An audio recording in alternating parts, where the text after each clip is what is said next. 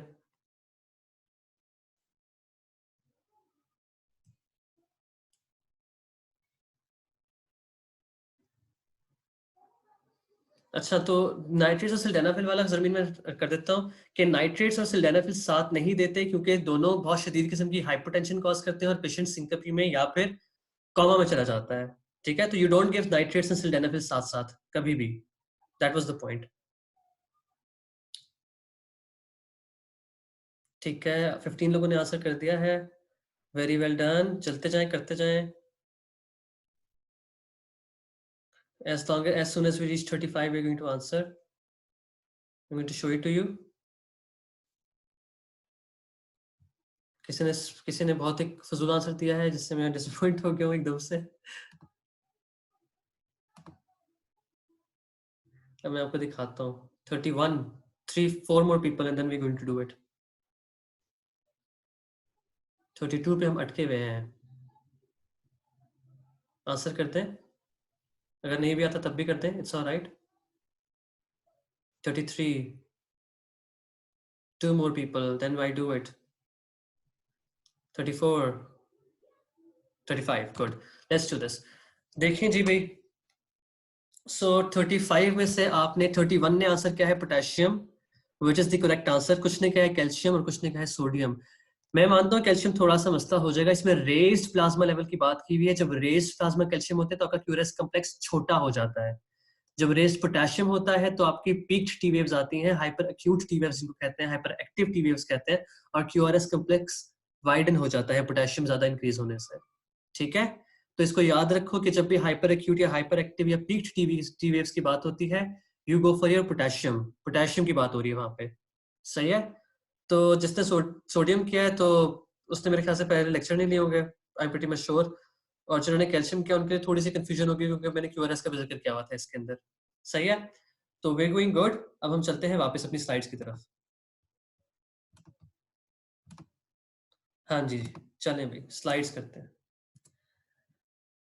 Other causes of angina भी थी। अब हमने स्टेबल एंजाइना को डिस्कस कर देना कि एक बंदा आया, उसको उसने थोड़ी सी एक्सरसाइज की तो एकदम से उसको दर्द शुरू होगी छाती के अंदर, that is stable exercise. Rest किया ठीक हो गया, नाइट्रेट से ठीक हो गया, सही है। अब और कॉजेज ऑफ एंजाइना क्या आती है? एक कोरोनरी आर्टरी स्पैज्म है और सिंड्रोम एक्स है। Coronary artery spasm is basically pins metal angina, और इसको हम पिंस मेटल तब कहते हैं जब आपको ईसीजी के अंदर एसटी सेगमेंट एलिवेशंस नजर आती हैं ऑलमोस्ट सारी लीड्स के अंदर।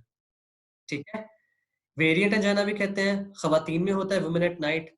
नॉर्मली कोरोनरी आर्टरी में होता है, नॉर्मल कोरोनरी आर्टरी में होता है, मगर एथरोस्क्लेरोसिस के साथ भी हो सकता है।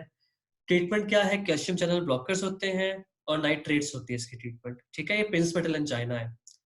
सिंड्रोम एक्स क्या होता है? इसमें क्या होता है कि एक्सर्शनल एंजाइना होगा स्टेबल एंजाइना की तरह, इस्कीमिया भी नजर आएगा स्ट्रेस टेस्टिंग में, लेकिन एंजियोग्राफी जब करोगे तो बिल्कुल नॉर्मल कोरोनरी आर्टरीज नजर आएंगी। तो ये दो हैं जो अलग से डेविडसन में लिखे हुए हैं, तुम्हारी बाकी बुक्स में शायद स्टेप अप में लिखे हुए हैं, कैपल में लिखे हुए। तो जो लोग कैपल पढ़ रहे हैं वो इसको ऐड कर लें क्योंकि स्टेप अप में और डेविडसन में लिखा हुआ है। रिमेंबर दिस कि मैं तुम लोग की डेविडसन की सारी इंपॉर्टेंट चीजें कवर करा रहा हूँ, you don't need to do it in detail. अगर कैपल और स्टेप अप और लेक्चर्स के साथ साथ चीजें नोट कर ले तो that is more than enough for you guys. ठीक है, हर चीज डेविडसन से नहीं करनी होती, आप पागल हो जाओगे वरना। आगे चलते हैं। खैर, I had to tell you something important as well before I go to acute chronic syndrome कि कल अनफॉर्चुनेटली रात को 4 बजे समवन जो मेरे फ्लैट्स हैं ना, जहाँ पे मेरा तो घर है ना, तो मेरे घर के करीब ही फ्लैट्स हैं हमारे। तो there was a feud in a family जहाँ पे वो 4-5 फैमिलीज फ्लैट्स जो हमारे घर के करीब हैं उनमें आगे पीछे रहते थे। तो 5 people were killed because of inheritance की लड़ाइयाँ, और उन्होंने 5 लोगों ने, फैमिलीज ने एक दूसरे को मार दिया और पांचों के पांचों मर्द थे। They were breadwinners of their families and तो काफी बैड सीन हुआ है हमारे इलाके में आज, बिकॉज 5 लोगों की डेथ हो गई है, एक दूसरे को मर्डर कर दिया है। खैर, तो रात को 4 बजे उन्होंने चीखना शुरू कर दिया जंगलियों की तरह, और इतना दूर है वो फ्लैट्स, और मेरे घर में, मेरे कमरे में आवाजें आ रही थी, इतना लोग चीख रहे थे वहां पे। तो इस तरह भी होता है लाइफ में, लोग पैसों के पीछे बिल्कुल अपनी इंसानियत भूल जाते हैं। ठीक है, दिस टीचर्स अस के हमें कभी ऐसा नहीं करना। पैसा is temporary, ethics and morals are permanent, उनका ख्याल करना है। अब हम आते हैं अक्यूट कोरोनरी सिंड्रोम के ऊपर, ठीक है। हमने पहले स्टेबल एंजाइना डिस्कस किया है, सही है। हमने डिफाइन किया था कि इस्केमिक हार्ट डिजीज दो तरह की होगी, हमने ये डिस्कस किया था ना। एक तो वो होगी कि जब उसके अंदर बंदा एसिम्प्टोमेटिक हो गया, और दूसरा था कि वो सिम्प्टोमेटिक हो गया पेशेंट, है ना। ये डिस्कस किया था ना पिछली क्लास में। सिम्प्टोमेटिक पेशेंट्स में एक आएगा स्टेबल एंजाइना के साथ, और दूसरा एक पूरा ग्रुप आएगा अक्यूट कोरोनरी सिंड्रोम के साथ, ठीक है। अब बिलावल का मैं क्वेश्चन का पहले थोड़ा सा उसको डिटेल बता दूं कि उसने मुझे कहा कि हमारे पास तो कार्डियक ट्रोपोनिन्स और ये जो बायोमार्कर्स हैं ये तो 4-5 घंटे बाद रिजल्ट देंगे, तो how do we differentiate between unstable and NSTEMI while we are dealing in emergency. तो जब भी हम मैनेजमेंट करते हैं, ये देखो अक्यूट कोरोनरी सिंड्रोम को अक्यूट कोरोनरी सिंड्रोम इसलिए कहते हैं क्योंकि इन सब की मैनेजमेंट एक जैसी होती है, ठीक है। The only thing you have to differentiate is STEMI, सही है।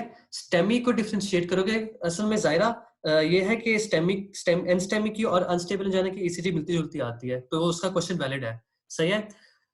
तो whenever you have unstable angina और एनस्टेमी, तो उसकी मोर और लेस ट्रीटमेंट्स ऑलमोस्ट उसकी मैनेजमेंट सेम होती है, तो आपको you don't really need to differentiate between it, ठीक है। वेरी गुड जायरा, तुमने ही बोला मैनेजमेंट सेम होती है तो you don't need to differentiate it, ठीक है।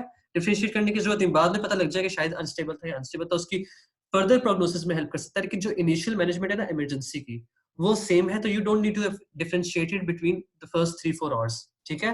तो ये तुम्हारे क्वेश्चन का आंसर है, इसको हम डिटेल में करेंगे कि how the management is same in the next class. अब हम चलते हैं कि एसीएस क्या था।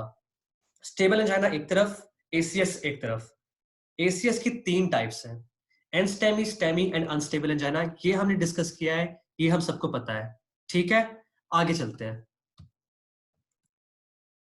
अब होता क्या है, चेस्ट पेन हुई, नॉन कार्डिक हो सकती है, उसका हमें पता है कि इसोफेगस का मसला हो गया, चेस्ट का मसला हो गया, प्लूरल पेन हो गई, ठीक है। या फिर चेस्ट पेन के साथ बंदा अक्यूट कोरोनरी सिंड्रोम के साथ सकता है। अगर उसको स्टेमी है तो एसटी सेगमेंट एलिवेशन नजर आएगी। अगर उसकी एसटी सेगमेंट एलिवेशन नहीं है तो दैट इज प्रॉब्ली अनस्टेबल या एनस्टेमी। स्टेबल अनस्टेबल में नॉर्मल ट्रोपोनिन्स होंगे और एनस्टेमी में रेज ट्रोपोनिन्स होंगे। ये हम रिवाइज कर रहे हैं just to make sure your concepts are clear, ठीक है। यहां तक हमें पता है सब कुछ, हमें आगे नहीं पढ़ना इसके बारे में। अब हम यहाँ पे एक और चीज देखते हैं, इसके पहले पहले पॉइंट्स पढ़ लो सिर्फ, ठीक है। अनस्टेबल में नॉन अक्लूसिव थ्रोम्बस आता है, ठीक है, अड़ अड़ के जा रहा है, उसने पूरा ब्लड रोका नहीं है। एनस्टेमी में अक्लूडिंग थ्रोम्बस होता है, लेकिन इतना होता है कि वो माइल्ड मायोकार्डियल नेक्रोसिस करे और थोड़ा थोड़ा ब्लड जा रहा होता है, थोड़ा थोड़ा ब्लड जा रहा होता है। जो स्टेमी होता है उसमें कंप्लीट ऑक्लूजन हो जाती है और आपका टिश्यू बिल्कुल डेड होना शुरू हो जाता है। तो अनस्टेबल एंजाइना में आपकी मायोकार्डियल नेक्रोसिस नहीं होगी, एनस्टेमी में आपकी सबएंडोकार्डियल नेक्रोसिस होगी, और स्टेमी में आपकी पूरी की पूरी ट्रांसम्यूरल किस्म की नेक्रोसिस हो जाएगी, सही है, क्योंकि उसमें पूरी ऑक्लूजन हो रही है स्टेमी के अंदर। हम और चेक करते हैं। हाँ, stable angina, unstable angina, STEMI और एनस्टेमी में फर्क क्या था, ये हमने डिस्कस किया था। हमने एक और जो पॉइंट इसमें ऐड करना है वो ये है कि करेक्टर ऑफ पेन था, स्टेबल एंजाइना में एक्सर्शनल था, और बाकी जो सारे एसीएस है उन सब में रेस्ट पेन होता है। और जो स्टेबल एंजाइना है वो ग्लिसरल ट्राइनाइट्रेट से ठीक हो जाएगा, लेकिन जो बाकी अनस्टेबल स्टेमी और एनस्टेमी है ये जीटीएन से नहीं होंगे ठीक कभी भी, सही है। तो ओवरऑल तुम लोग डिफरेंशिएट कर लोगे ना, तुम्हें डिफरेंशिएट करने का तरीका आ गया ना कि किस किस स्टेप पे करना है। पेशेंट आया चेस्ट पेन के साथ, एक्सर्शनल पेन है तो स्टेबल एंजाइना है। रिस्पॉन्ड टू जीटीएन, अगर उसको नहीं पता कि उसकी एक्सर्शनल पेन है कि नहीं है, respond to GTN stable angina. अगर रिस्पॉन्ड टू जीटीएन नहीं है और ईसीजी में कोई चेंजेस नहीं है और बल्कि थोड़ी सी एसटी सेगमेंट डिप्रेशन है और एंजाइम्स नॉर्मल है, दैट इज अनस्टेबल एंजाइना, ठीक है। तो you should know how to differentiate all these things in a step wise manner, जो मैंने पहले दिखाया था। यू शुड नो दैट इन सब में फर्क है एक दूसरे से। और क्या था, अब हम इनको जरा डिटेल में डिस्कस करते हैं। Unstable angina new onset angina है। क्रेसेंडो एंजाइना मतलब कि फ्रीक्वेंसी, ड्यूरेशन और इंटेंसिटी में ये लेटे लेटे इंक्रीज करता जाएगा, ठीक है। पेशेंट लेटा हुआ है, ना ही वो कोई ऐसी एक्सरसाइज करे, ना ही उसको कोल्ड एक्सपोजर है, ना ही उसे कुछ है, लेकिन उसका पेन इंक्रीज करे जा रहा है, कह रहा है कि मेरा फ्रीक्वेंसी भी बढ़ रही है, मेरी ड्यूरेशन भी बढ़ रही है, मुझे दर्द ज्यादा होता जा रहा है। दैट इज अनस्टेबल एंजाइना, ठीक है। इसमें ना कोई कार्डिक डैमेज है, it is resistant to nitrates, ECG में एसटी डिप्रेशन और टी वेव इन्वर्जन नजर आएगा। एथेरोस्क्लेरोसिस से भी रिलेटेड होता है और इसमें हायर रिस्क ऑफ इंफार्क्शन होता है। इसमें तुम्हें कोई नई चीज नहीं है, ये हमें सब कुछ पता है। The only thing we added is कि लेटा हुआ बंदा होगा, कहेगा कि मुझे दर्द हो रहा है, आहिस्ता आहिस्ता ड्यूरेशन भी इंक्रीज हो रही है, फ्रीक्वेंसी भी इंक्रीज हो रही है और इंटेंसिटी भी इंक्रीज हो रही है। ठीक है, तो इस तरह बोलेगा अनस्टेबल एंजाइना। एनस्टेमी वाला पेशेंट कौन सा है? लोकलाइज एरिया ऑफ नेक्रोसिस है, सब एंडोकार्डियल नेक्रोसिस है, हमें पता है। No elevation of ST segment, cardiac enzymes elevated होंगे, ट्रोपोनिन्स, ईसीजी में एसिड डिप्रेशन और टीबी इन्वर्जन, ये भी हमें पता है, ये रिवाइज किया हमने सिर्फ। ठीक है, आगे चलते हैं। अब स्टेमी में क्या आता है?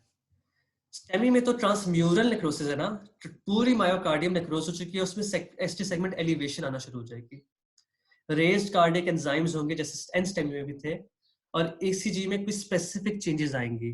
ठीक है, अब ये याद करने वाली बात है कि स्टेमी आपने कब कहना है उसको। स्टेमी आप तब कहते हो ईसीजी में जब ये दो स्पेसिफिक चेंजेस आ जाए। सही है, तीन स्पेसिफिक चेंजेस, या तो उसकी एसटी सेगमेंट एलिवेशन हो रही है greater than 1 millimetre in 2 contiguous limb leads, हाथ वाली जो लीड्स है ना जिसमें लीड 1 2 3 एवीएल और एवीएफ और एवीआर आती हैं, इनकी जो दो कॉन्टिगुअस लीड्स है ना, ये बताता हूँ कॉन्टिगुअस होता क्या है। कॉन्टिगुअस लीड्स है ना, अगर इनमें 1 मिलीमीटर से भी ज्यादा एलिवेशन आ गई ना, दो में, दैट मींस कि इसका मसला है एसटी सेगमेंट एलिवेशन वाला और he is going in STEMI. और अगर चेस्ट लीड जो V1 से लेके V6 है उसमें 2 मिलीमीटर से ज्यादा अगर 2 कॉन्टिगुअस लीड्स में आ जाए तो फिर देन इट इज स्टेमी, या फिर आपको न्यू बंडल ब्रांच ब्लॉक नजर आ जाए। इसमें आमतौर पे लेफ्ट बंडल ब्रांच ब्लॉक ज्यादा होता है, लेकिन अगर आप राइट करोनरी आर्टरी होगी, 1 millimetre is equal to how many small boxes? I think is equal to 1 small box. मरियम, is equal to 1 small box, सबसे छोटा स्मॉल बॉक्स 1 मिलीमीटर का होता है। ठीक है, तो आगे चलते हैं हम। अब ये याद होगी, ये इंपॉर्टेंट है, you have to remember these changes in ECGs, ये स्टेमी के लिए बहुत इंपॉर्टेंट है। अभी हम मुश्किल वाला पार्ट करें कार्डियो का, अगर तुम लोग ये क्लियर कर लेते ना तो बाकी कंजेस्टिव हार्ट फेलियर, रूमेटिक वगैरह ये सारा कुछ आसान है, आराम से हो जाएगा, बड़ी इजीली करेंगे हम, देखना इंशाल्लाह ताला। ये जो है ना, ये जरा मुश्किल पार्ट है, इसको जरा याद कर लो, चेंजेस इन ईसीजी कौन सी वाली है। These are important, you have to remember this. The problem है इसके डेविडसन ने बहुत स्कैटर्ड लिखा हुआ है, बिल्कुल अच्छा नहीं लिखा हुआ। गो फॉर कैप्टन और गो फॉर योर क्या कहते हैं अपनी स्टेप अप के तौर पे जाओ, दोनों में। ये मैंने डेविडसन से पॉइंट्स उठाए मगर ये बहुत स्कैटर्ड, मुझे मुश्किल मुश्किल से मिले हैं, बीच बीच से ढूंढने पड़े हैं मुझे पॉइंट्स। अब हम आते हैं कॉन्टिगुअस लीड्स कौन सी होती है। ठीक है, contiguous leads are those leads जो साथ प्रेजेंट करती हैं आपको बेसिकली। ठीक है, they are going to present together, anatomically वो साथ होती हैं। जैसे कि इंफीरियर को 2-3 एवीएफ करिए ना, तो 2-3 AVF are contiguous leads. Lateral high lateral कौन सी करी थी? Lead 1 and AVL, these are contiguous limb leads. सही है, अब चेस्ट लीड्स पे आ जाओ, लो लैटरल में V5 V6 आर लैटरल की कॉन्टिगुअस लीड्स। एंटीरियर में V3 V4 को हम आमतौर पे करते हैं, V1 V2 को हम सेप्टल में देखते हैं। ठीक है, तो ये पॉइंट याद रखना कि कॉन्टिगुअस वो होती है जो एनाटॉमिकली साथ साथ होती हैं। जैसे V1 V2 साथ है, V3 V4 साथ है, V5 V6 साथ है। ठीक है, लीड 1 और AVL साथ है, इंफीरियर में 2-3 AVF साथ है, तो दीज आर कॉन्टिगुअस लीड्स। अगर इनके अंदर तुम्हें दोनों दो कॉन्टिगुअस लीड्स में कुछ नजर आता है, that is a significant evidence कि इसको स्टेमी हो सकता है। ठीक है, मेरे ख्याल से तुमको कुछ समझ आ गई होगी वाला पॉइंट। अब before I go on I have to change the slides. मैं थोड़ा सा इस चीज को एक स्लाइड को मैं ऊपर लेके आना चाहूंगा, यहाँ से उठा के, before I go and discuss ECG। ठीक है, हाँ, इस स्लाइड को पहले करते हैं, ये थोड़ा सा मुझे लगा था कि फ्लो खराब हो रहा है, तो I just decided to change this. अब हमने स्टेबल अनस्टेबल और स्टेमी को डिस्कस कर लिया है और कॉन्टिगुअस लीड्स वाली बात डिस्कस कर ली है। ठीक है, अब क्लिनिकल फीचर्स ACS के क्या होते हैं? पेशेंट वही आएगा, कार्डियक पेन होगी, चेस्ट में होगी, थ्रोट आर्म में जा रही होगी, नेक में जा रही होगी, जॉ में जा रही होगी। अगर पेशेंट की पेन डिफ्यूज्ड है, मतलब कि वो कह रहे सिर्फ मेरी छाती में दर्द है, तो इट इज मोर लाइकली कि उसको स्टेबल एंजाइना। मगर वो पेशेंट कहता है कि मुझे चेस्ट में दर्द हो रही है, साथ में मेरे हाथ, मेरे बाजू, मेरी गर्दन में दर्द हो रही है, मेरे जॉ में दर्द हो रही है, इतनी दर्द हो रही है कि राइट वाले बाजू में भी जा रही है, तो that is a greater suspicion कि उसको ACS हो सकता है। ठीक है, इनकी पेन और इनकी रेडिएशन ACS वालों की रिलेटिवली ज्यादा होती है स्टेबल एंजाइना से। ठीक है, तो प्रोलॉन्ग कार्डियक चेस्ट पेन होगी, it's usually more than 15 to 30 minutes. जो स्टेबल एंजाइना है वो तो 15 मिनट में ठीक हो जाता है, 5 से 15 मिनट में ठीक हो जाएगा। लेकिन जो क्लिनिकल फीचर्स ACS के ना, it is going to persist a cardiac pain which is a prolonged cardiac pain which is persisting more than 30 minutes. सही है. साथ में nausea, vomiting, breathlessness, collapse और syncope जो हमने डिस्कस किया था कि angina equivalent एक चीज होती है, वो हो सकता है. अब फिजिकल साइंस जो है ना ये वेरी करते हैं पेशेंट के अंदर. अगर पेशेंट हार्ट फेलियर के साथ आ रहा है, उसका मायोकार्डियल फंक्शन ऐसे एलएडी का फॉर एग्जांपल उसका हुआ है, क्या कहते हैं इंफार्क्शन हुई है. हमने याद किया था ना कि हम अगर राइट कोरोनरी आर्टरी वाला पेशेंट अगर इंफार्क्शन के साथ आएगा तो वो ब्रेडिकार्डिया के साथ प्रेजेंट करेगा और उसकी जेवीपी रेज्ड होगी क्योंकि वो राइट हार्ट फेलियर में जा रहा है. और दूसरा उसके लंग्स क्लियर होंगे क्योंकि लंग्स का तो कोई व्यवस्था नहीं है. सही है. इवेंचुअली अगर लेफ्ट एंटीरियर डिसेंडिंग में तो इंफार्क्शन लेफ्ट साइड पे बनेगा. जब लेफ्ट साइड पे बनेगा तो वो लेफ्ट साइड के हार्ट फेलियर में जाएगा तो क्या होगा, पल्मोनरी एडिमा होगा क्योंकि लंग्स में पानी जमा हो जाएगा. ये हम हार्ट फेलियर में डिस्कस करेंगे. तो जो सिम्टोमेटिक प्रेजेंटेशन है ना अक्यूट कोरोनरी सिंड्रोम की, that varies according to the blood supply which is being compromised. ठीक है. तो सिंपैथेटिक स्टिमुलेशन हो सकती है. वेगल एक्टिवेशन क्यों होती है? क्योंकि जो इंफार्क्टेड एरिया होता है ना हार्ट का, that irritates the vagus nerve. जब वो वेगस नर्व को इरिटेट करता है तो वो वॉमिटिंग और ब्रेडिकार्डिया कराती है. ठीक है. इंफार्क्टेड एरिया करीब से गुजरी ना वेगस हार्ट के, इंफार्क्टेड एरिया उसको इरिटेट कर देता है. तो डिपेंड करता है कि आपकी इंफेक्शन हुई किस जगह पे, तो फिजिकल साइंस किस तरह के होंगे और उसी के अकॉर्डिंग आपकी मैनेजमेंट वेरी करेगी इन पेशेंट्स के अंदर. सही है. तो मायोकार्डियल फंक्शन रिडक्शन के क्या चांसेस होंगे? नैरो पल्स होगा, जेवीपी रेज्ड होगी, हाइपोटेंशन, ओलिगोरिया, कोल्ड अगर इसके साथ है तो that patient is going in heart failure. अगर पेशेंट आता है कि उसके तुम्हें मरमर सुनाई देती है तो माइट्रल रिगर्जिटेशन की मरमर हो सकती है. पेरिकार्डाइटिस में तुम्हें पेरिकार्डियल रब नजर आएगा. पेशेंट आया कहता है कि मुझे छाती में शदीद दर्द है और साथ में ना मुझे ये होता है कि जब मैं उठता हूँ बैठता हूँ आगे की तरफ वो झुकता हूँ तो मेरा दर्द ठीक हो जाता है. तो ये एसीएस का पेशेंट आ रहा है साथ में पेरिकार्डाइटिस के साथ. तो it varies, that is the point कि हर प्रेजेंटेशन वेरी करती है एसीएस के पेशेंट्स में. सही है. तो be prepared for your questions. अब डायग्नोसिस में क्या करते हो एसीएस से? इन एसीएस के डायग्नोसिस में guys give me a second, I am gonna be back. मैं एक सेकंड में वापस आया.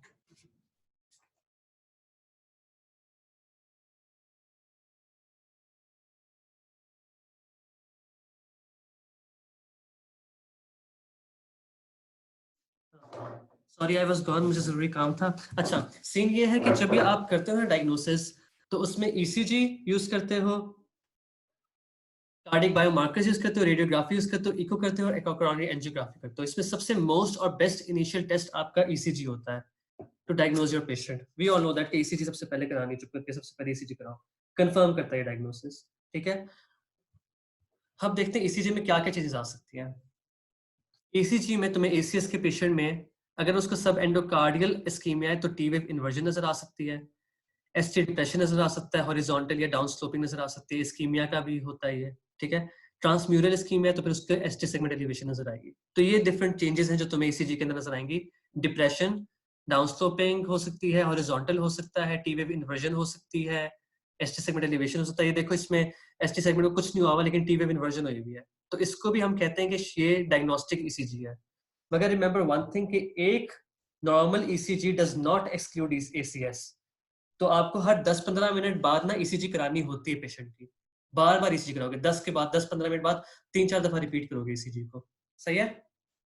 ये चीजें नजर आएंगी तुम्हें ईसीजी के अंदर. अब जो आपके पास आते हैं ना एसीएस वाले पेशेंट्स, उनके अंदर कभी कभार पहले आपको मायोकार्डियल इंफार्क्शन हुआ हुआ होता है. इनको पहले मायोकार्डियल इंफार्क्शन हुआ हुआ होता है ना पहले से, तो उनकी आपको ईसीजी में पैथोलॉजिकल क्यू वेव्स नजर आएंगी. सही है. ना ही उनको इस्कीमिक कोई होगा केस और उनकी पैथोलॉजिकल क्यू वेव्स नजर आती हैं. ठीक है. इमेजिंग एविडेंस में आपको viable loss of viable myocardium नजर आ सकता है, पैथोलॉजिकल फाइंडिंग्स मिल सकती है. लेकिन रिमेंबर पैथोलॉजिकल क्यू वेव्स होती हैं जो प्रायर मायोकार्डियल इंफार्क्शन का बताती हैं. ये एमसीक्यू है कि what is the ECG finding for prior myocardial infarction? It is pathological Q waves. अभी मैं तुम्हें बताता हूँ क्यू वेव्स होती क्या है. कमिंग टू क्यू वेव्स, अब इस चीज को जरा गौर से सुनना. ये तुम्हारे क्लिनिकल कोरिलेट के लिए तुमसे ज्यादा कोई पूछेगा नहीं मेडिसिन के अंदर. ये मुश्किल सी बात है लेकिन तुम्हारे कॉन्सेप्ट्स क्लियर करने के लिए बता रहा हूँ सिर्फ मैं. ईसीजी के ऊपर बिल्ड कर रहे हैं आप. अब ए में देखो, ए में पेशेंट की नॉर्मल ईसीजी है. बी में क्या हुआ कि वो स्टेमी में चला गया है. ठीक है. अक्यूट एसटी सेगमेंट एलिवेशन हो रही है. ठीक है. और इसको हम करंट ऑफ इंजरी कहते हैं कि इंजरी की तरफ से करंट आ रहा है एक्स्ट्रा, क्योंकि वोल्टेज होती है ना बाई एक्सिस के ऊपर, तो ये वोल्टेज आ रही है एक्स्ट्रा आपकी. अब सी में क्या हुआ कि जो आर वेव थी ना जहाँ पे मेरा पॉइंटर है, ये आर वेव आहिस्ता आहिस्ता खत्म होती जा रही है.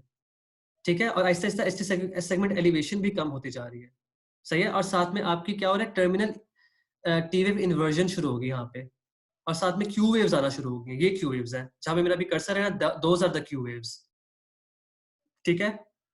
डी में क्या हुआ है कि वो जो क्यू वेव्स थी वो डीपन हो गई हैं, और फिर क्या हुआ है कि जो टी वेव्स थी वो इन्वर्स टी वेव इन्वर्टेड ही रहा है। फिर क्या हुआ है ई में कि जो क्यू वेव्स थी वो ज्यादा डीपन ही रही है, ये शो करे कि इसको पहले मायोकार्डियल इन्फार्क्शन हो चुका है, और फिर जो उसकी टी वेव इन्वर्जन है वो आहिस्ते आहिस्ते ठीक हो रही है। अब मैं तुम्हें बताता हूँ ये किस किस टाइम को बताती है। जो बेसिकली ना आपकी जो ए है ना, ए वाली तो आपकी नॉर्मल ईसीजी होगी, सही है। जो बी है ना वो विद इन मिनट्स आएगी, सी है विद इन आवर्स आएगी, स्टेज डी है विद इन डेज आएगी, और स्टेज ई है जो विद इन सेवरल वीक्स और मंथ्स के बाद आएगी। तो अगर पेशेंट ई वाली ईसीजी के साथ आता है आपके पास, you have to be like कि इसको शायद पहले मायोकार्डियल इंफार्क्शन हुआ है, क्योंकि इसको पैथोलॉजिकल क्यू वेव्स नजर आ रही है, जहां पे मेरा पॉइंटर है यहाँ पे देखो, ठीक है। तो ये जो आपका आज से फॉर एग्जांपल किसी को आज एमआई होता है, तो आज से कोई 7-8 महीने बाद तुम देखोगे ना, तो तुम्हें उसमें इस तरह की क्यूएस नजर आएंगी उसकी लीड्स के अंदर। तो दीज आर द इंडिकेशन कि इसको पहले एमआई हो चुका है, सही है। सबको समझ आ गई, सही है। करंट ऑफ इंजरी, यार करंट ऑफ इंजरी वाली बात इतनी इंपॉर्टेंट नहीं है। करंट ऑफ इंजरी वाली बात ये थी कि एसटी सेगमेंट एलिवेशन हो रही है, इसका मतलब है कि वोल्टेज चेंजेस आ रही हैं। इस वोल्टेज को हम बेसिकली कहते हैं कि करंट ऑफ इंजरी है, वोल्टेज चेंज को, दैट इज इट। प्लीज ये एक्स्ट्रा चीज बताइए, ये कोई पूछता नहीं है आमतौर पे, ठीक है। No one ask you this, ये तुम्हारे नॉलेज के लिए और तुम्हारी हाउस जॉब के लिए मैंने बताया, ताकि तुम्हें क्यू वेव्स का पता हो। कल को तुम अगर बैठे हुए हो, थ्रू आउट लाइफ थी रहती, कभी कभार खत्म भी हो जाती है शुमाइला। कल को तुम फॉर एग्जांपल बैठे हुए हो, रात को तुम्हारी ड्यूटी लगी हुई और एक पेशेंट आता है जिसको एक्यूट एमआई हुआ है, साथ में तुम्हें इसकी पैथोलॉजिकल क्यू वेव्स नजर आ रही हैं, तो तुम्हारी ट्रीटमेंट गाइडेंस डिफरेंट होंगी, and you are the alone HO in that department, और तुम्हारे सर पे पड़ी हुई है। तो that is the time where you have to test yourself कि can you diagnose the patient और नॉट, ठीक है। तो इसलिए ये क्यूएस बता रहा हूं मैं, क्योंकि ये ECG is a very important thing in emergency, इस बात को याद रखना। ईसीजी चेंजेस में क्या नजर आता है, let's discuss. Best initial test होता है ये, सीरियल ईसीजी हमने डिस्कस किया, करना है कि एक normal ECG does not exclude. अब क्या क्या चीजें आएंगी, पीक्ड टीवीएस पहले आएंगी, फिर एसटी डेविएशन होगी, या एलिवेशन होगी या डिप्रेशन होगी। एलिवेशन स्टेमी में हो रही थी और डिप्रेशन एसी उसमें हो रही थी, क्या नाम है, एनस्टेमी में या अनस्टेबल में। क्यू वेव्स क्या बताती है, प्रायर एमआई और T wave inversion. These are the changes जो हम डिस्कस कर चुके हैं और हमें पता है कि ईसीजी के अंदर आ सकती है, सही है। हमें ईसीजी समझ आ गई कि एसीएस की ईसीजी किस तरह की होती है, सबको समझ आ गई है, से यस, ताकि मैं आगे चलूं।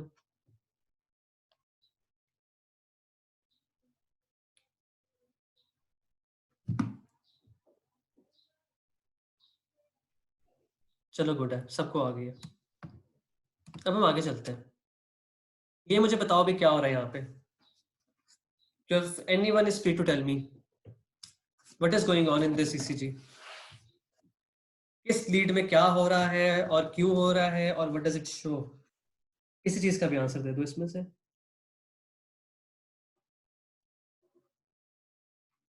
ये डेविडसन ने बना हुआ है, इसको देखना मत, चीटिंग अलाउड नहीं है, sorry, be honest with yourself. What do you see in this ECG?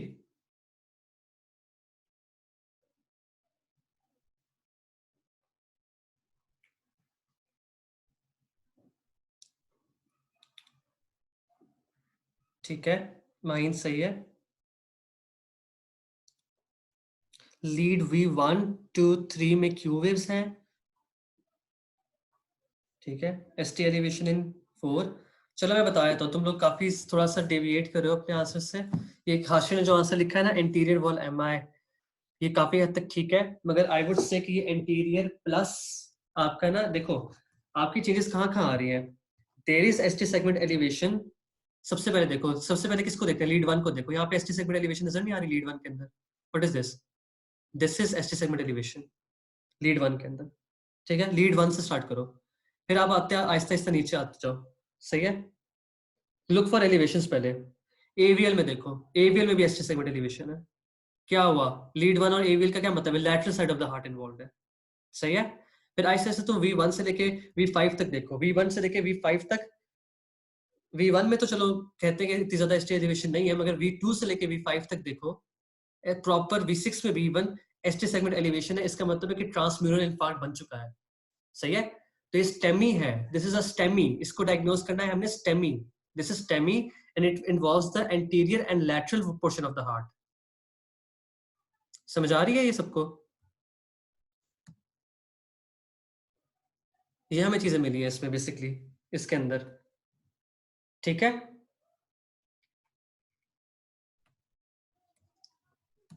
आगे चलते हैं। लैटरल बिकॉज एवीएल में एलिवेशन है, यस एवीएल में एलिवेशन है और लीड 1 में भी एलिवेशन है। क्यू वेव्स भी हैं V2 में, V3 में, V4। इसका मतलब है इसको पहले एंटीरियर वॉल एमआई हो चुका है। ठीक है, लेकिन पता है मैं तुम्हें जब ईसीजी पूरी कराऊंगा ना फिर से, when I am going to repeat it, तो ज्यादातर ना V1 से जब आप V6 तक जाते हो ना तो आपकी क्यू वेव्स छोटी होती जाती हैं। अगर आपकी क्यू वेव्स V1 से लेके V6 तक बड़ी हो रही है ना, जैसे V3 और V4 में बड़ी हो गई है, दे सपोज टू गेट स्मॉलर, काफी ज्यादा स्मॉल होना चाहिए। ठीक है, तो तब बेसिकली आप कहते हो कि यहाँ पे क्यू वेव्स, तो हम इसमें कहेंगे V3 V4 V5 के अंदर आपको बेसिकली क्यू वेव्स नजर आ रही हैं। सही है, हम ईसीजी जब अकेले करेंगे ना एक और क्लास में, तब तुम्हें ज्यादा अच्छा समझ आएगा। अब मैं अगली इसमें बताओ क्या नजर आ रहा है। All the people with age, जिनके नाम में ए आता है स्टार्ट, सब जिनका नाम स्टार्ट ए से होता है वो सब मुझे बताएं कि इसमें क्या नजर आ रहा है।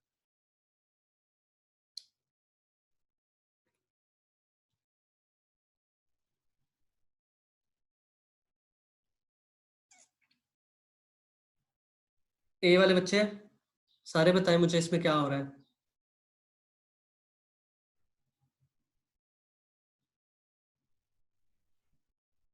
ये तुम्हारी क्लिनिकल प्रैक्टिस के लिए मैं करा रहा हूँ ताकि तुम्हें याद हो जाए चीजें ये। कोई तो बता दे। आयशा, टी वेव इन्वर्जन किधर हो रही है? टी वेव इन्वर्जन कहाँ कहाँ बताओ। वेरी गुड, शाबाश। V1 to V4, आयशा ने भी बोला, आयशा इफ्तिखार ने भी बोला, अमीन अब्बास ने बोला V1 to V4। Very good Amin, V1 to V4 में टी वेव इन्वर्जन हो रही है। ये क्या हुआ फिर? एसटी सेगमेंट एलिवेशन भी नहीं है, डिप्रेशन भी नहीं है, टी वेव इन्वर्जन है। इज प्रोबेबली एन एनस्टेमी ना, प्रोबेबली एनस्टेमी हो सकता है, या ये अनस्टेबल एंजाइना होता है।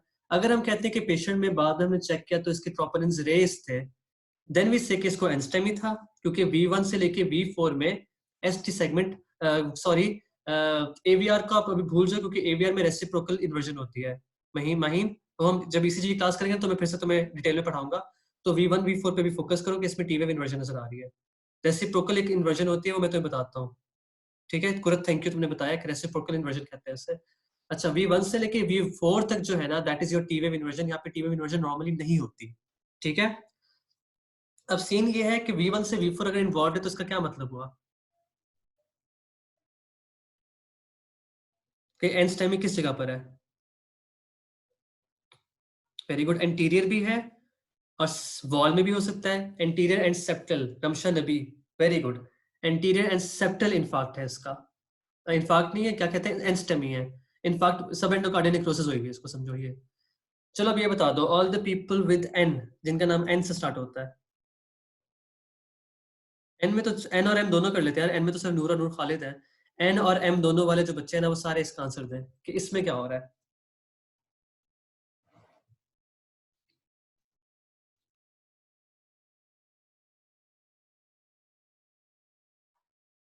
लीड 1 से स्टार्ट करो, लीड V6 तक देखो। माहिन गुड, किधर हो रही है सेगमेंट डेरिवेशन?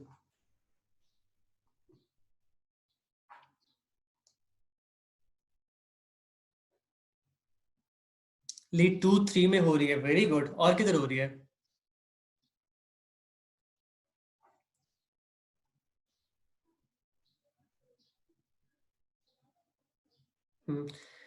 AVF पे हो रही है। ठीक है, लीड 2 3 AVF पे हो रही है, इसका क्या मतलब हुआ? हाशिर कह रहे हैं V4 और V5 पे भी हो रही है Estee segment elevation. Yes, V4 V5 दोनों में एस्टी सेगमेंट एलिवेशन है, देखो बेस लाइन से थोड़े से ऊपर हुए हुए हैं। ठीक है, लेकिन ये ईसीजी इतनी अच्छी नहीं बनी हुई, मैं तुम्हें बता दूं, this is not a very good ECG V4 V5 V6 के लिए। इसको don't make it a model ECG for yourself. मगर जो यहाँ पे कंक्लूसिव नजर आ रहा है ना, वो इंफीरियर वॉल MI है, 2 3 AVF इन्वॉल्व है, तो inferior part of the heart में है। लेकिन अगर हम V4 और V5 V6 को इंक्लूड करते हैं तो हम कहेंगे कि इसका थोड़ा सा लैटरल पार्ट भी इन्वॉल्व है पेशेंट का, ठीक है। तो इस तरह हमने किया तो तुम लोग को बेसिकली मेजरली डायग्नोसिस आता है। Very good for the people with the name S and very good for the people with the name M and Ns. Very good Amin Abbas, impressed by your answer, शाबाश। आगे चलते हैं। अब कार्डियक एंजाइम्स कौन से होते हैं, ठीक है। Cardiac enzymes there is going to be no changes with the unstable angina. STEMI and STEMI में बोथ के अंदर लेवल्स रेज करते हैं। सीकेएमबी होता है, ट्रोपोनिन होता है। सीकेएमबी किसके लिए करते थे हम? रीइंफॉर्मेशन के लिए करते थे। और ट्रोपोनिन किसके लिए करते थे? हम कहते थे नए एमआई के लिए किया है, ठीक है। तो रीइंफॉर्मेशन के लिए सीकेएमबी और ट्रोपोनिन कराते हैं हम न्यू एमआई को देखने के लिए, क्योंकि इनके पीक टाइम्स सबसे ज्यादा डिफरेंट होते हैं। सीके का जो होता है ना, इट राइजेस एंड फॉल्स सबसे पहले, और जो ट्रोपोनिन होते हैं, they are the most sensitive cardiac biomarker जो आप यूज करते हो।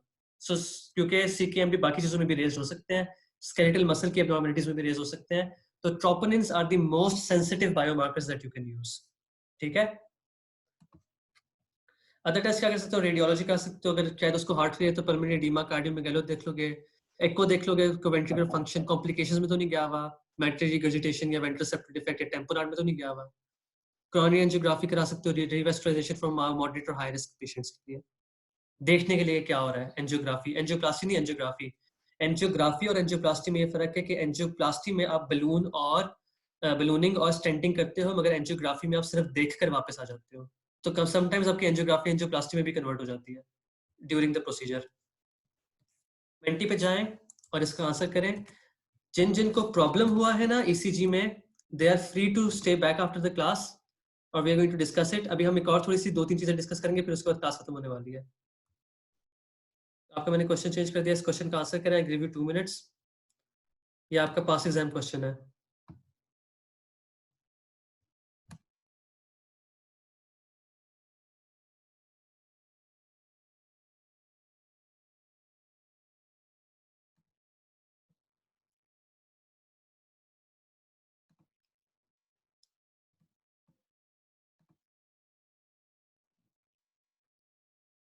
आई होप कि तुम लोग को समझ आ रहा है जो मैं पढ़ा रहा हूँ, क्योंकि कार्डियो जरा टफ होती है। I have tried my best कि मैं तुम्हारे लिए जितनी आसान कर सकूँ मैं करूँ इसे, और मुझे लग रहा है कि होपफुली हो रही है आसान तुम लोगों के लिए, क्योंकि तुम लोगों के जवाब अच्छे आते हैं तो मैं बड़ा खुश होता हूँ कि भाई तो सारे बहुत अच्छा आंसर दे रहे हैं।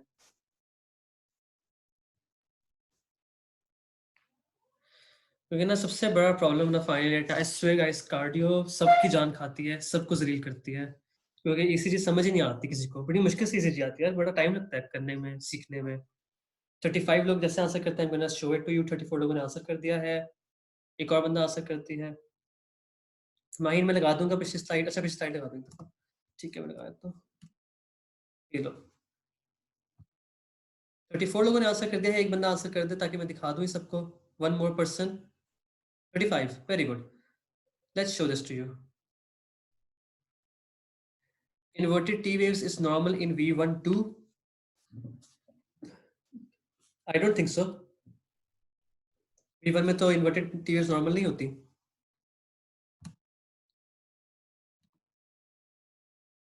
ये हम जो चेंजेस है ना ईसीजी की, ये डिटेल्स है ना, मैंने सोचा था कि मैं ईसीजी की एक पूरी क्लास कराऊंगा, उसमें सारी की सारी डिटेल में ईसीजी सारी रिवीजन भी होगी और सारा कुछ मैं बताऊंगा ईसीजी का फिर से, ताकि तुम्हारी ईसीजी बिल्कुल पक्की स्ट्रांग हो जाए, कभी पसला ना हो कभी भी ईसीजी में तुम लोगों को, ठीक है। जिसमें हम एफएफ भी डिस्कस करेंगे। कुरत मैं ना ये सारी डिटेल्स ना ईसीजी के साथ करूंगा, कि I want to focus on ACS right now. अभी ईसीजी को भूल जाओ थोड़ी देर के लिए, जो जो चीजें मैं बता रहा हूँ ना सिर्फ उनको उनके ऊपर फोकस करो, बिकॉज ईसीजी की क्लास होनी है एक पूरी अभी, जिसमें सारा कुछ क्लियर होगा, ठीक है। हम सब चीजें डिस्कस करेंगे कि रेसिप्रोकल लीड्स क्या होती हैं, नेगेटिव वोल्टेजेस क्या होती हैं, सब कुछ डिस्कस करेंगे उसके अंदर, और सब मैं तुम्हें समझाऊंगा V1 V2 में अगर उल्टा पुल्टा कुछ आ रहा है तो उसकी सिग्निफिकेंस क्या है। We are going to discuss that और हर लीड को डिस्कस करेंगे। तो अभी के लिए फोकस ऑन एसीएस, ठीक है। अब क्वेश्चन तुम लोगों ने टॉपिन टी आंसर किया है 35 में से 34 ने, which is very good answer, शाबाश। Troponin T is the correct answer. CKMB जिसने किया that is wrong, because CKMB is not the most sensitive is troponin. CKMB का मसला होता है स्केलेटल मसल्स के साथ भी रेज हो जाता है, सही है। जब स्केलेटल मसल्स की इंजरीज होती है तब भी सीकेएमबी रेज होता है, तो it's not diagnostic of cardiac injury. Troponin T is much more better as a test. आगे चलते हैं। हमारी आखिरी स्लाइड है, फिर उसके बाद डन, हमारा टाइम भी ओवर हो गया है। मैनेजमेंट हम कल करेंगे इसकी। The final slide is to tell you a little bit about the complications of ACS। ACS जब भी होता है ना बंदे को, he can present with all these problems। अब इसमें जो याद करने वाली बात है कि थोड़ा थोड़ा इनको डिटेल थोड़ी थोड़ी बता देता हूँ। एरिथमिया जस्ती हो गया क्योंकि इन्फाक्शन बन गया। इन्फाक्टेड टिश्यू क्या करता है कि अपनी डिपोलराइज स्टेट को रिटेन करता है। रिकरेंट एंजाइना क्यों होगा? क्योंकि बार बार आपकी आर्टरी ब्लॉक हो सकती है। अक्यूट हार्ट फेलियर इसलिए होगा क्योंकि कभी कभार आपकी LAD जब होती है। अब याद रखना इस चीज में थोड़ा सा, मैं तुम्हें मैनेजमेंट के बारे में थोड़ा थोड़ा बताता हूँ यहाँ पे अक्यूट हार्ट फेलियर के साथ, ताकि तुम्हें कल की क्लास का थोड़ा सा आइडिया हो कि प्रैक्टिकली हम क्या करते हैं। ना डेविडसन में ये बात लिखी हो, किसी कहीं भी ये बात नहीं लिखी जो मैं बताया लोगों को अभी। अक्यूट हार्ट फेलियर के साथ पेशेंट आ सकता है राइट साइडेड हार्ट फेलियर के साथ या लेफ्ट साइडेड हार्ट फेलियर के साथ। ठीक है, लेफ्ट साइड वाला जो होगा ना उसकी LAD ज्यादातर ब्लॉक्ड होगी। अब लेफ्ट साइड जब हार्ट फेलियर के साथ वो पेशेंट आएगा, जब उसका लेफ्ट वेंट्रिकुलर फंक्शन खराब हुआ होगा, तो व्हाट हैपेंस इज कि उसके पल्मोनरी एडिमा के चांसेस होते हैं। सही है, तो आप ऐसे पेशेंट के अंदर डायूरेटिक्स दे सकते हो। सही है, लेकिन एक पेशेंट जिसको राइट कोरोनरी आर्टरी की ब्लॉकेज हुई है और वो राइट साइडेड हार्ट फेलियर में गया है, तो ब्रेडिकार्डिया में होगा, उसको आपने एट्रोपिन देनी है। ठीक है, एट्रोपिन देनी है। दूसरा, आपने उसको आप डायूरेटिक नहीं दे सकते, ना ही आप उसको नाइट्रेट दे सकते हो, ना ही आप उसको बीटा ब्लॉकर दे सकते हो। और उसकी वजह ये है क्योंकि उसका जो प्रीलोड है वो रिड्यूस हो रहा है और राइट साइड खाली पड़ी हुई है। और आपने कोशिश करनी है कि आप उसके प्रीलोड को इंक्रीज करो, उसकी जो कार्डिक इनपुट है उसको इंक्रीज करो, ताकि लंग्स में और ब्लड जाए और पूरा हार्ट साइकिल चलता रहे नॉर्मली।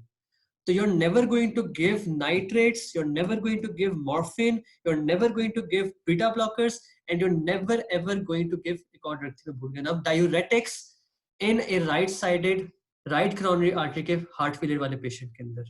देखा, तो this was the significance जो मैं शुरू से तुम लोग को right coronary artery, left coronary artery इन सब के पीछे पढ़ा हुआ हूँ, एनाटॉमी बार बार करा रहा हूँ, क्योंकि हमारी ट्रीटमेंट बहुत डिफर करती है कि वो पेशेंट किस तरह आता है। सही है, अगर पेशेंट कॉम्प्लिकेशंस में आ रहा है ACS के साथ, उसको आपको पेरिकार्डाइटिस है, तो आप उसके पेरिकार्डाइटिस को ट्रीट करोगे ना। ड्रेसलर सिंड्रोम में तो आप उसको कॉल्चिसिन और एनसिड्स दोगे ना, इनकी ट्रीटमेंट होती है। ड्रेसलर और पेरिकार्डाइटिस डिफरेंट है। पेपिलरी मसल रप्चर है तो you are going to look at his valves. Ventroseptal defect है या रप्चर है तो यू हैव टू सी के उसकी ECG में पैनसिस्टोलिक मर्मर तो नहीं आ रहा। वेंट्रिकुलर सेप्टल रप्चर के साथ पैनसिस्टोलिक मर्मर आता है आपकी उसमें क्या कहते हैं ऑस्कल्टेशन में। ठीक है, तो your management of a patient with ACS, it changes with the way he's going to present you with। जैसे जो हमारा ACS का पेशेंट आया था ना क्वेश्चन में, when we were doing our final year का एग्जाम, तो उसका था कि लेफ्ट साइडेड शदीद उसको चेस्ट पेन थी, आर्म में जा रही थी, साथ में उसका ब्लड प्रेशर रेस था। ठीक है, उन्होंने ये नहीं बताया था कि राइट या लेफ्ट कोरोनरी आर्टरी इन्वॉल्व है, कुछ नहीं बताया था। और उसमें उसका हाइपरटेंशन में था, तो वो उसको बेसिकली उसने बदपरहेजी की भी दिखाने की, तो उसको बेसिकली हाइपरटेंशन की वजह से एक तो number 1 high output cardiac failure में था, और दूसरा उसको चेस्ट पेन हो रही थी हाइपरटेंशन की वजह से। सही है, हाई आउटपुट कार्डिक फेलियर में गया और साथ में उसको चेस्ट पेन शुरू हो गया और साथ में एंजाइना शुरू हो गया। तो he was in an ACS जिसमें उसको ST सेगमेंट एलिवेशंस आ रही थी, साथ में उसको हाइपरटेंशन थी। उसमें लिखा हुआ था how will you manage your patient. सब ने उसमें ACS की ट्रीटमेंट लिख दी कि हम ये करेंगे, वो करेंगे, सब कुछ करेंगे। किसी ने हाइपरटेंशन को ट्रीट नहीं किया। Patient was presenting with hypertension. ये फाइनल ईयर की में गलती हुई है लोगों से, दे डिड नॉट राइट कि हम उसकी ब्लड प्रेशर को मैनेजमेंट करेंगे, मगर सबसे पहला स्टेप ही यही है कि आपने उसके ब्लड प्रेशर को मैनेज करना है। ठीक है, तो do your management according to the presentation of the patient. पूरा रट्टा मार के नहीं चला जाना कि जो बुक में लिखा है वही लिख के आना है पूरा। You have to do it according to the presentation of the patient, और वैसे ही लिख कर आना है। ये बात क्लियर होगी सबको? समझ आ गई है? से यस।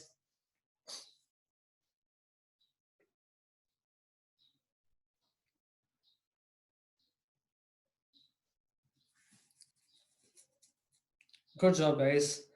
आई होप कि अल्लाह ताला तुम लोगों की निशानियां पैदा करे। दूसरा ये है कि अपनी चैरिटीज करनी है सबने। Every lecture is equal to 1 charity. तुम लोगों के साथ मेरे काफी लेक्चर्स हो गए हैं, चैरिटी करनी है। चैरिटी इज इंपॉर्टेंट, हर लेक्चर के लिए चैरिटी इंपॉर्टेंट है। You have to do it, it's compulsory. आज नहीं तो कल जरूर करनी है। This is my only request to you guys, ये कर दो। This is the only burden you have on yourself in response to these lectures. बाकी सब कुछ हो गया है। किसी की कोई क्वेश्चन है तो वो रुक सकता है आराम से। I'm here till 45 नहीं 40 तक हूँ मैं यहाँ पे। The rest of you are free to go. जिनको इसी चीज समझनी है तो वो रुक जाए बेशक इसी चीज समझने के लिए।